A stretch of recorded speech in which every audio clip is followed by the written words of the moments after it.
Tu as déjà voulu apprendre quelque chose à tout prix, mais peu importe qui tu demandais, peu importe le cours que tu prenais, ça ne rentrait pas. Peut-être que tu as essayé les livres, mais les mots semblaient vides. Peut-être que tu as trouvé des experts, mais leurs conseils ne te parlaient pas. Ou peut-être que tu as changé de professeur, d'atelier, toujours à chercher, mais sans jamais trouver ce qui te manquait vraiment. Si tu as l'impression que le bon guide est toujours hors de portée, cette histoire va te montrer pourquoi. Car il y a une vérité ancienne que beaucoup découvrent trop tard. Le professeur n'apparaît pas quand tu le veux. Il apparaît quand tu es prêt. Reste avec moi jusqu'à la fin. Cela pourrait changer ta vision de chaque difficulté rencontrée. Dans une ville pleine de vie où tout le monde courait après le succès, vivait un homme de 26 ans nommé Daniel. Daniel était intelligent, ambitieux et cherchait à apprendre. Mais plus que tout, il voulait maîtriser l'art des affaires. Il voulait construire quelque chose d'important, créer le succès à partir de rien. Il avait lu tous les livres sur la création d'entreprises. Son étagère était pleine de titres comme Quad 0, Quad 1, Quad 2. Il avait surligné, pris des notes, mémorisé des phrases. Mais quand il essayait d'appliquer ce qu'il apprenait, rien ne marchait. Il allait à des séminaires où des entrepreneurs à succès parlaient. Il payait des cours en ligne de Quad 3 du business. Il a même engagé un coach pendant 3 mois. Mais chaque conseil semblait banal. Chaque stratégie semblait loin de sa réalité. Les livres parlaient de grandes idées, mais Daniel ne savait pas comment les mettre en pratique. Les coachs lui donnaient des méthodes, mais il manquait quelque chose. Son carnet était plein de sagesse des autres, mais aucune ne semblait être la sienne. Sa petite amie, Sarah, le voyait tard le soir, entouré de livres et de cours. Il semblait plus frustré qu'éclairé. « Daniel !» disait-elle, doucement. « Peut-être que tu en fais trop. Peut-être que tu dois ralentir. » Mais Daniel secouait la tête. « Je dois juste trouver le bon professeur, quelqu'un qui sait vraiment, quelqu'un qui peut me montrer le chemin. » Ce que Daniel ne comprenait pas encore, c'est qu'il cherchait quelqu'un pour lui donner des réponses, mais il n'était pas prêt à les recevoir. Après 2 ans à absorber des connaissances, Daniel décida qu'il était prêt. Il allait enfin lancer son entreprise. Il ouvrit une boutique en ligne vendant des produits faits à la main. Il suivit chaque stratégie des livres. Il appliqua chaque tactique des cours. Il travaillait 18 heures par jour, nourri par le café et la volonté. Mais en 6 mois, l'entreprise coulait. Les ventes étaient instables, les fournisseurs n'étaient pas fiables. Les stratégies marketing qui marchaient pour d'autres ne marchaient pas pour lui. L'argent qu'il avait économisé était parti. Les dettes de carte de crédit augmentaient.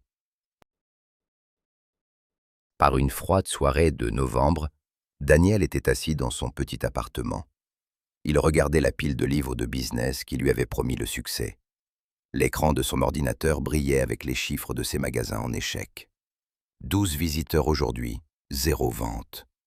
Il avait fait tout ce qu'on lui avait dit de faire, et il avait échoué. Pour la première fois, la colère remplaçait l'ambition. Il attrapa un des livres, un livre célèbre qui avait inspiré des millions, et le jeta à travers la pièce. Il frappa le mur et tomba au sol, les pages froissées. « Qu'est-ce qui ne va pas chez moi ?»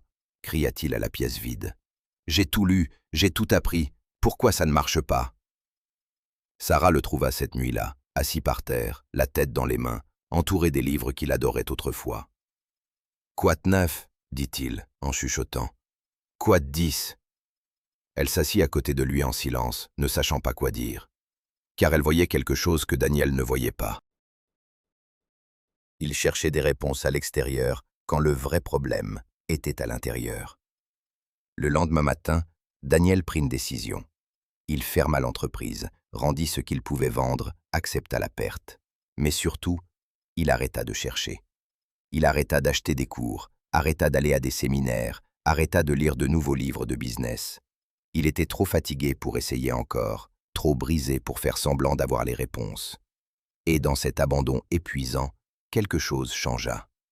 3 semaines après avoir fermé son entreprise, Daniel travaillait dans un café pour rembourser ses dettes. Ce n'était pas un travail de rêve, mais c'était honnête. Pour la première fois depuis des années, il ne pensait pas aux stratégies ou aux méthodes. Il était simplement présent. Un mardi après-midi calme, un homme plus âgé entra. Il avait peut-être la soixantaine. Il portait une simple veste, tenant un carnet en cuir usé. Il commanda un café noir et s'assit près de la fenêtre. Daniel lui apporta le café. L'homme sourit et dit « 11 ». Daniel fut surpris. « 12 », dit-il. « 13 », répondit l'homme. Rien n'est, juste quelque chose quand on y met de l'attention. Quelque chose dans la façon dont l'homme parlait fit que Daniel s'arrêta. Ce n'était pas très profond, ce n'était pas compliqué, mais ça sonnait juste. Les semaines suivantes, cet homme est devenu un habitué. Toujours la même table, toujours la même commande. Et, lentement, ils ont commencé à parler. Son nom était Robert. Il avait eu 3 entreprises qui marchaient bien et avait pris sa retraite il y a 5 ans. Mais il ne parlait pas de son succès. Au lieu de ça, il posait des questions à Daniel.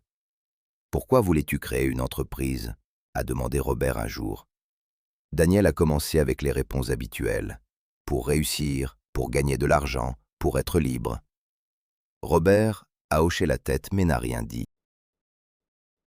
Il le regardait juste avec des yeux patients et pleins de savoir.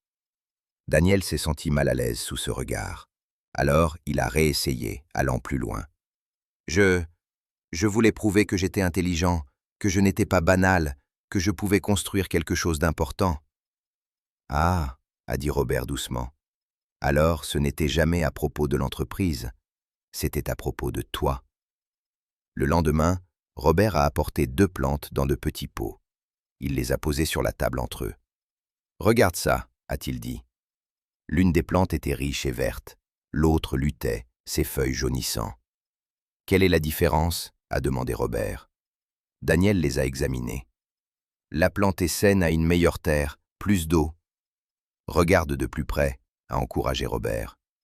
Daniel a remarqué que la plante est saine avait des racines plus profondes, visibles à travers le pot transparent. La plante en difficulté avait des racines peu profondes, tournant près de la surface. La plante en difficulté, a expliqué Robert, essaie de monter avant d'avoir bien grandi, vers le bas. Elle veut être grande avant d'être stable. Donc, même avec de l'eau et du soleil, elle ne peut pas se maintenir. Il a regardé Daniel.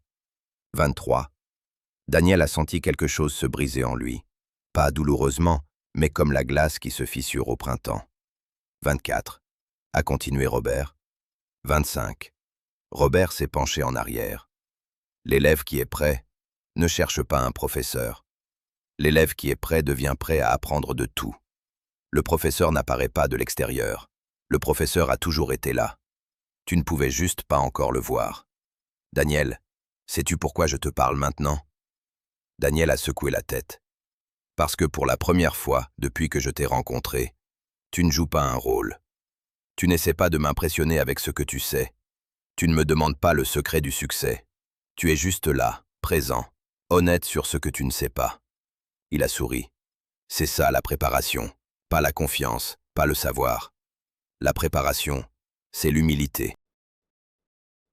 La présence et l'ouverture.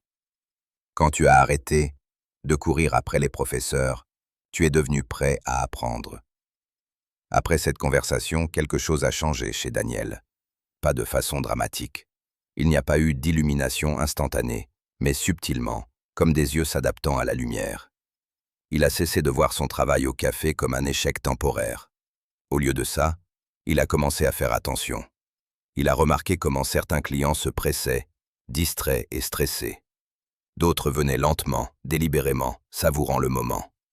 Il a observé quel rituel faisait que le café fonctionnait bien, quels petits gestes faisaient revenir les clients. Il n'essayait plus d'en tirer des leçons de business, il observait juste. Robert a continué de passer, mais maintenant leur conversation était différente. Daniel ne demandait plus « comment réussir ?» Au lieu de ça, il partageait ses observations. J'ai remarqué que quand Maria salue les clients par leur nom, ils restent plus longtemps. Une petite reconnaissance crée de la fidélité. Robert hochait la tête. Oui, maintenant tu apprends non pas de moi, mais de la réalité. Robert a donné à Daniel de petites pratiques, pas des stratégies de business, mais des disciplines de vie. Pendant une semaine, avant de parler, Fais une pause de 3 secondes. Remarque la différence. Pendant un mois, écris chaque jour ce pourquoi tu as échoué et ce que cela t'a appris. Chaque matin, demande-toi, qu'est-ce que j'évite aujourd'hui? Ce n'était pas impressionnant. Ce n'étaient pas les transformations spectaculaires que Daniel désirait autrefois. Mais lentement, elles ont construit quelque chose de solide en lui. 6 mois ont passé. Daniel travaillait toujours au café, mais il était différent. Plus calme, plus observateur, moins désespéré de prouver sa valeur. Un jour, il a dit à Robert, « Je pense que je comprends maintenant. Tous ces livres que j'ai lus avant, ils avaient la même sagesse que tu m'enseignes. Mais je ne pouvais pas l'entendre. Je cherchais une formule à suivre, pas une vérité à incarner. » Robert a souri. « Et maintenant je suis prêt à apprendre. Vraiment, apprendre, non pas pour réussir, mais pour grandir. » « Alors tu es prêt, » a dit Robert. « Je quitte la ville le mois prochain. Je pars vivre sur la côte. Mais avant de partir, je veux te donner quelque chose. » Il tendit à Daniel son carnet en cuir, celui qu'il portait toujours sur lui. Ce sont mes notes de 40 ans de carrière, des leçons que j'ai apprises, des principes que j'ai découverts, des erreurs que j'ai faites. Daniel le tint avec respect. « Pourquoi me donnes-tu ça? Parce que tu es prêt à le recevoir. » Il y a 6 mois, tu l'aurais lu pour trouver des raccourcis. Maintenant, tu le liras pour trouver de la sagesse. Le livre n'a pas changé. C'est toi qui as changé. 2 ans plus tard, Daniel a lancé une autre entreprise. Cette fois, il n'a pas suivi une formule. Il a appliqué des principes. Quand des problèmes sont survenus, et ils sont bien survenus, il n'a pas paniqué. Il n'a pas cherché des réponses à l'extérieur. Il a marqué une pause. Il a observé. Il s'est adapté. L'entreprise a grandi de manière constante, pas de façon explosive, mais durable, parce qu'elle était bâtie sur des bases solides. La personne avait d'abord fait pousser ses racines avant de vouloir grandir. Les gens ont commencé à demander conseil à Daniel. « Comment as-tu fait? Qui t'a appris ça ?» Il souriait. Il pensait à Robert. « J'ai eu un grand professeur, mais je ne l'ai trouvé que quand j'ai arrêté de le chercher. Mon ami, peut-être que tu cherches le bon professeur en ce moment, le bon mentor, le bon cours, le bon livre, celui qui va enfin tout débloquer pour toi.